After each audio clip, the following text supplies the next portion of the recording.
Hi hello welcome back to Koko Sharbani. నేను మీకైతే ధీరాజ్. ఈరోజు మీకు షార్ట్గా సూపర్ మసాలా చూపించబోతున్నాను.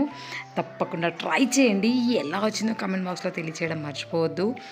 అండ్ ఛానల్ని ఫస్ట్ టైం చూసిన వాళ్ళు మాత్రం తప్పకుండా ఛానల్ని సబ్స్క్రైబ్ చేసి లైక్ చేసి మీ ఫ్రెండ్స్ అండ్ ఫ్యామిలీకి షేర్ చేసి నన్ను ఫుల్గా సపోర్ట్ చేసేయండి. ఓకేనా ఫ్రెండ్స్?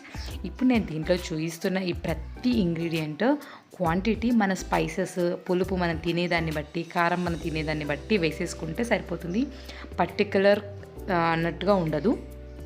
మనం వేసుకునే క్వాంటిటీ ఇప్పుడు అటుకులకు కలుపుకున్నాం అనుకోండి, ఎన్ని అటుకులకి దాన్ని కలుపుతున్నామో దాన్ని బట్టి ఉంటుంది. ఇందులో కొన్ని డైరెక్ట్గా మనకి పొడే దొరుకుతుంది, అది పొడిగానే తీసేసుకోండి. లైక్ ఇప్పుడు అల్లం వెల్లుల్లి పొడి కానీ ఆనియన్ పొడి కానీ మనకి డైరెక్ట్గా దొరుకుతుంది.